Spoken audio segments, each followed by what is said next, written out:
किसी चीज को बिना छुए दिमाग की शक्ति से अगर हम हिला सकें यानी उसे मूव कर सकें तो उसे हम टेलीकिनेसिस कहते हैं। इसके ऊपर कई मूवीज बन चुकी है।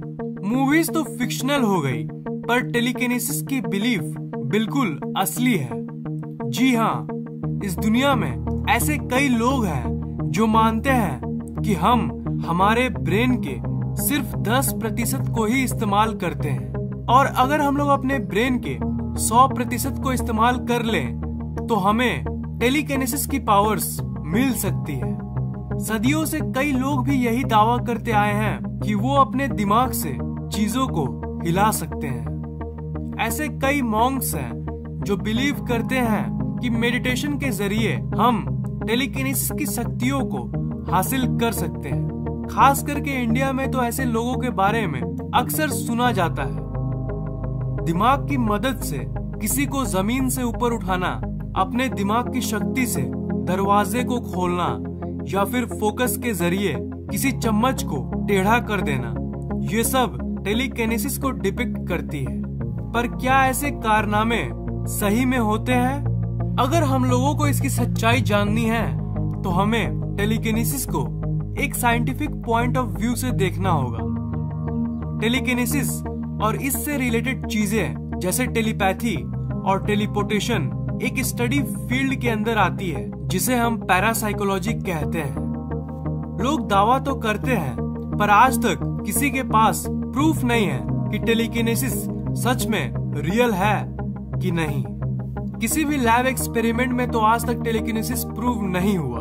आपने ऐसे कई जादूगरों को जरूर देखा होगा जो ऐसे जादू दिखाते हैं जिनमें वो अपने दिमाग की शक्ति से चीजों को हिलाते हैं। पर ज्यादातर जादूगर ट्रिकस्टर्स होते हैं। वो किसी ट्रिक की मदद से हमें धोखा देते हैं। ये टेलीकिनेसिस की टॉपिक इतनी रोचक है कि दुनिया भर में लाखों ऑर्गेनाइजेशंस करोड़ों का बेट लगाए हुए हैं उन लोगों से जो टेलीकिनेसिस पर बिलीव करते हैं। अगर दुनिया में कोई प्रूव कर दे कि साइकिक एबिलिटीज जैसे टेलीकिनेसिस रियल है तो वो उन्हें करोड़ों का इनाम देने के लिए तैयार है। पर ये प्राइजेस आज तक अनक्लेम्ड है क्योंकि इस दुनिया में कोई आज तक प्रूव नहीं कर सका कि टेलीकिनेसिस असली है। हमारे यूनिवर्स में कुछ यूनिवर्सल लॉज होते हैं, कुछ रूल्स होते हैं जिसे फॉलो करके हमारी दुनिया चल रही है। और उन सब लॉज में से एक लॉ ये कहती है कि brain waves can't control objects. मतलब हमारा ब्रेन किसी ऑब्जेक्ट को कंट्रोल नहीं कर सकता है। हमारे दिमाग में जो वेव्स होती है वो इंटरनली बहुत कुछ कर सकती है पर वो हमारे दिमाग के बाहर के किसी चीज को इफेक्ट नहीं कर सकती। अगर हम किसी तरह से हमारे दिमाग की ब्रेन वेव्स को स्ट्रॉन्ग कर पाए तब शायद टेलीकिनेसिस पॉसिबल हो सकता है, पर नेचुरली ये पॉसिबल नहीं है।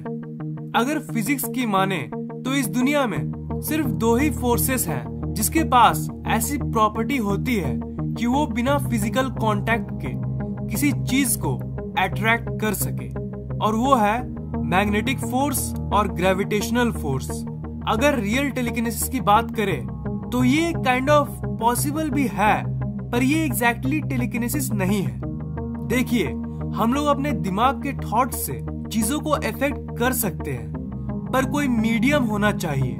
मतलब किसी चीज के जरिए दोनों के बीच में इंफॉर्मेशन एक्सचेंज होना चाहिए। जैसे एक लैब एक्सपेरिमेंट में इस चीज को प्रूव किया गया था। साइंटिस्ट ने अपने दिमाग की थॉट्स की मदद से एक रोबोटिक आर्म को हिलाया था।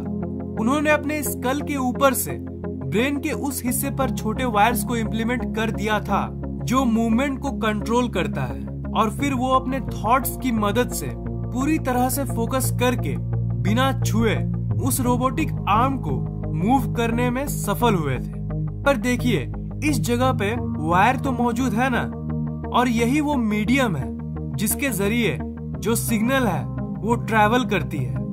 इसलिए साइंटिस्ट का कहना है कि अगर हम लोग अपने थॉट्स की मदद से चीजों को इफेक्ट करना चाहते हैं तो उनके बीच में कोई मीडियम होना चाहिए।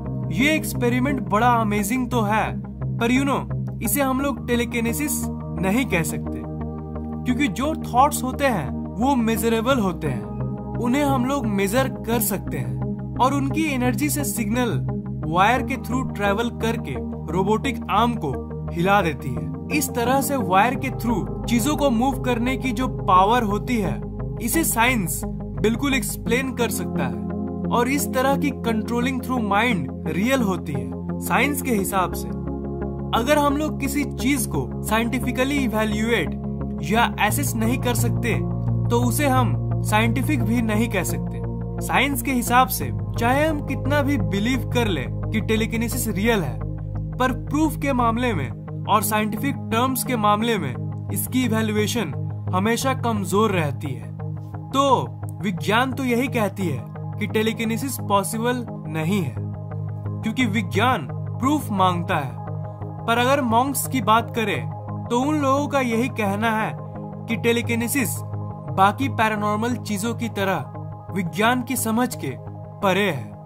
उन लोगों के हिसाब से जब हम बहुत दिन तक मेडिटेशन करते हैं तो हमारे शरीर के 7 चक्रास धीरे धीरे खुलने लगती है और इसी के चलते हमें टेलीकिनेसिस और बहुत सारे साइकिक पावर्स मिलती है। मैं साइंस को भी मानता हूँ, पर मुझे भी ऐसा लगता है कि इस दुनिया में कुछ चीजें ऐसी है जिन्हें विज्ञान नहीं समझा सकता और इसलिए मैं टेलीकिनेसिस पर बिलीव करता हूँ। मैं डेली मेडिटेशन करता हूँ और इसलिए मैं तो बहुत एक्साइटेड हूँ कि कब मेरे चक्रास खुलें और कब मुझे टेलीकिनेसिस की पावर्स मिले। आप भी मेडिटेशन जरूर करना और अगर पावर्स मिले तो मुझे बताना मत भूलना। इस वीडियो को लाइक, कमेंट और शेयर कीजिए ताकि ये नॉलेज दूसरों तक पहुंच सके और इस चैनल को सब्सक्राइब करना मत भूलिएगा, क्योंकि मैं ऐसे इंटरेस्टिंग वीडियोस अपलोड करता रहता हूं। सब्सक्राइब करने के बाद आप सब्सक्राइब बटन के बगल वाले घंटे को जरूर दबाइएगा ताकि मेरे वीडियोस आप तक सबसे पहले पहुंचे। आप फैक्टेक के ऑफिशियल फेसबुक पेज को लाइक, ट्विटर और गूगल प्लस को फॉलो जरूर कीजिए ताकि हम लोग आपस में हमेशा कनेक्टेड रहे। लिंक्स मैंने डिस्क्रिप्शन में दे दिया है।